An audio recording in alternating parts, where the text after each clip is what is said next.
오늘도 샬롬을 살아가길 소망합니다. 6월 2일 샬롬 말씀입니다. 오늘 본문은 사무엘상 26장 1절에서 25절입니다. 하나님 말씀을 함께 보겠습니다.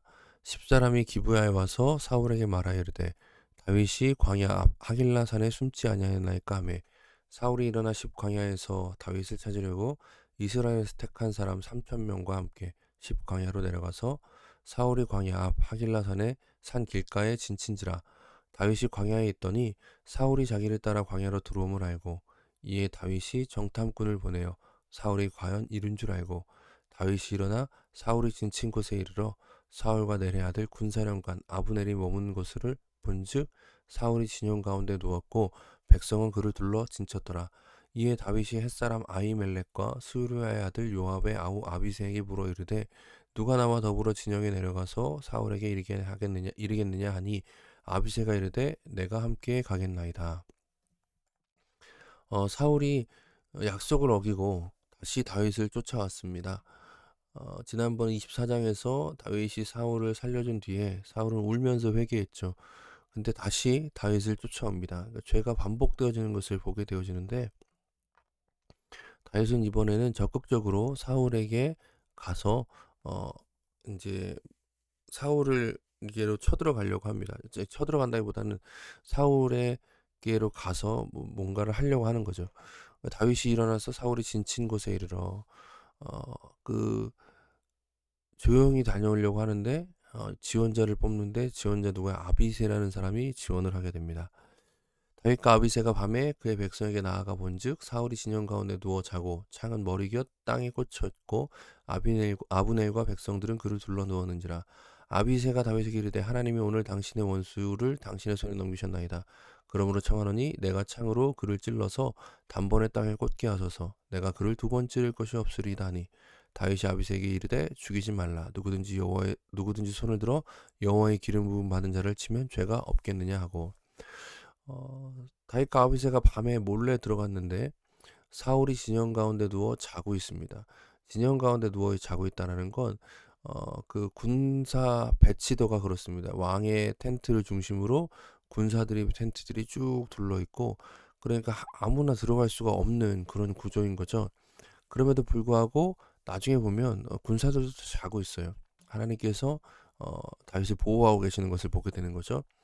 아비새는 이런 환경들을 보고 뭔가 뜻을 판단하려고 합니다. 하나님이 오늘 당신의 원수를 당신의 손에 넘기셨습니다. 이 벌써 두 번째이고 다 자고 있고 사울도 자고 있으니까 이거 하나님께 넘기신 기회가 확실합니다라고 얘기하는 거죠.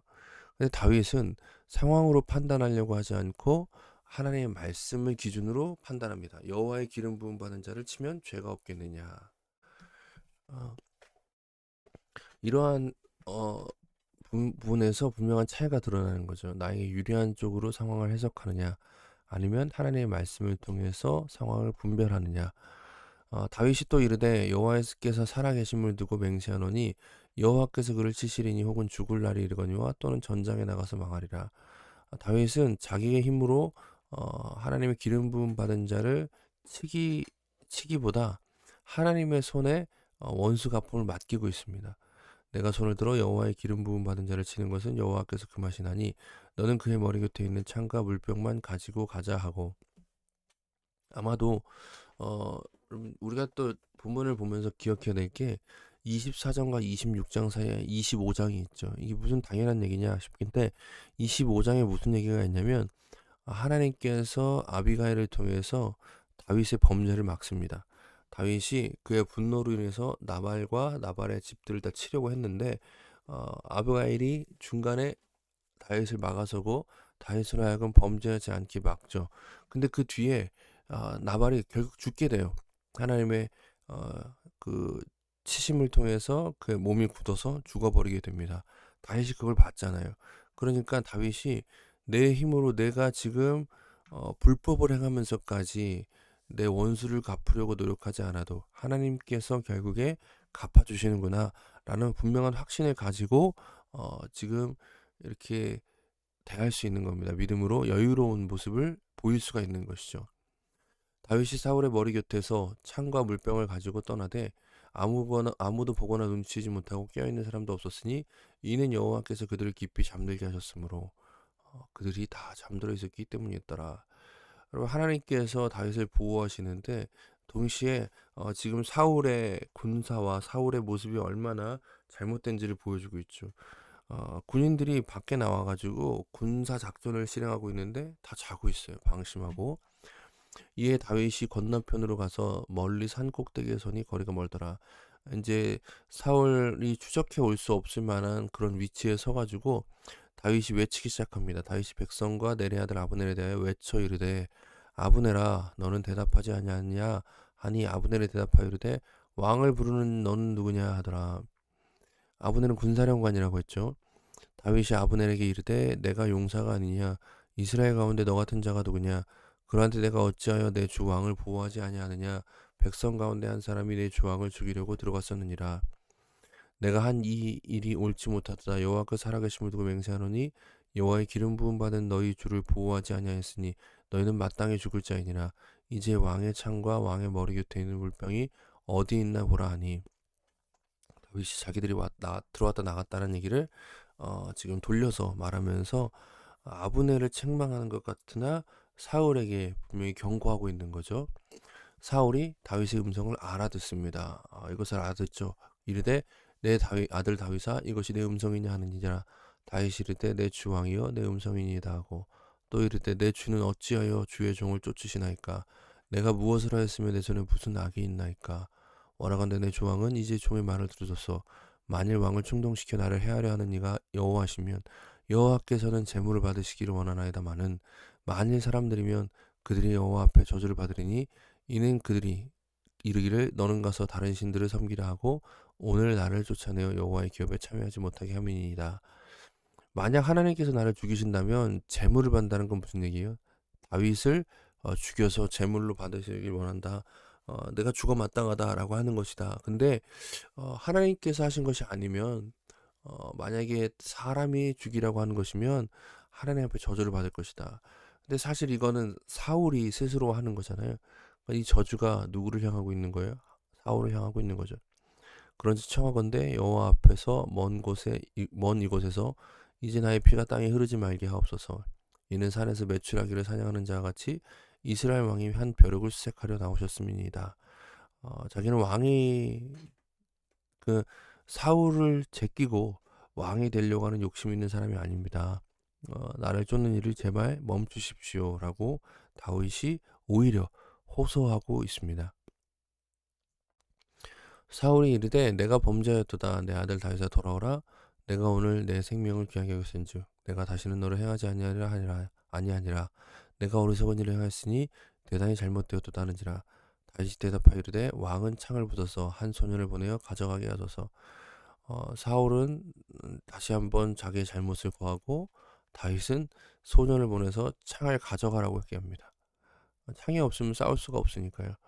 여호와께서 사람에게 그의 공의와 신실을 따라 갚으시리니 이는 여호와께서 오늘 왕을 내 손에 넘기셨을 때 나는 손을 들어 여호와의 기름 부음 받은 자를 치기를 원하지 아니하였음이니이다. 나는 손을 들어 여호와의 기름 부음 받은 자를 치기를 원하지 아니하였음이니이다. 라는 얘기는 반대로 사울은 지금 이렇게 하려고 하는 거다라고 얘기하는 거죠. 오늘 왕의 생명을 내가 중히 여긴 것 같이 내 생명을 여호와께서 중히 여기셔서 모든 환난에서 나를 구해내시기를 바라나이다 하니라. 사울이 다윗에게 이르되 내 아들 다윗아 내게 복이 있을지로다. 내가 큰 일을 행하겠고 반드시 승리를 얻으리라 하니라. 다윗은 자기 길로 가고 사울은 자기 곳으로 돌아가니라. 이제 사울이 이 이후로는 다윗을 쫓아오지 않습니다. 그 하나님께서 이 일들을 통해서 하나님이 다윗 편에 계신 것을 나타내시고 우리는 다윗의 모습을 통해서 우리가 어떻게 행해야 되는지를 깨닫게 되어집니다. 말씀을 좀 적용해 보겠습니다. 첫 번째는 상황이 아니라 말씀을 기준으로 살아가기 원합니다. 다윗은 상황에 이끌려 하나님의 뜻을 판단하지 않았습니다. 이러한 태도는 우리에게 너무나 필요한 것이죠. 보이는 상황으로 판단하지 않고 말씀에 계시된 하나님의 뜻을 기준으로 판단하는 것이 중요합니다. 보이는 상황으로만 판단하려고 하면 우리에게 유리한 쪽으로만 해석하려고 그래요. 모든 게 다 내 뜻에만 맞게 해석되어져야만 한다고 생각하는 거죠. 그러나 하나님의 말씀을 기준으로 생각하면 우리에게 우리가 실수하지 않고 잘못된 선택을 하지 않을 수 있는 그런 일들이 그런 지혜가 생기게 됩니다. 두 번째로 믿음은 일상을 버티게 합니다. 믿음은 지루하고 평범한 일상을 빨리 탈출할 수 있는 힘이 아닙니다. 다윗은 자신의 힘으로 이 지루한 싸움을 끝내려 하지 않고 하나님을 믿었기 때문에 지루하지만 힘든 시간들을 계속하기로 합니다. 이게 믿음이죠. 내 뜻과 바람대로 모든 것을 바꾸려 하는 조급함은 오히려 믿음 없음의 증거입니다. 지금 당장 내 힘으로 해결해야 된다고 생각하는 거니까요. 믿음은 하나님의 일하심을 신뢰합니다. 그래서 주어진 삶이 지루하고 평범하게 느껴질 때에도 버틸 수 있게 하는 것입니다. 하나님의 뜻을 구하면서 믿음으로 그 시간들을 감당해 나가기를 소망합니다. 같이 기도하겠습니다. 하나님의 말씀이 아니라 내 뜻과 판단을 기준 삼고 살았던 것을 회개합니다. 지혜를 주셔서 하나님의 말씀을 바로 깨닫게 하시고 말씀을 기준 삼아 살게 하옵소서. 우리 또한 하나님을 믿는 믿음으로 주어진 삶을 잘 감당하게 하옵소서. 이 두 가지 기도 제목을 가지고 함께 기도하겠습니다.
사랑의 하나님 감사합니다. 오늘도 우리에게 주어진 삶을 우리가 믿음으로 인내하며 잘 감당하길 소망합니다. 내 욕심으로 상황을 유리한 쪽으로만 판단하려 하지 않게 하시고 하나님의 말씀을 기준으로 오늘도 하나님의 자녀다운 삶을 살아가게 하여 주시옵소서. 언제나 주님만을 의지하고 주님께서 주시는 힘으로 살아가길 소망합니다. 믿음으로 살아가는 것이 쉽지 않음을 고백하오니 주여 우리에게도 오늘 우리를 은혜로 충만하게 하셔서 믿음으로 주어진 삶을 감당하게 하여 주시옵소서.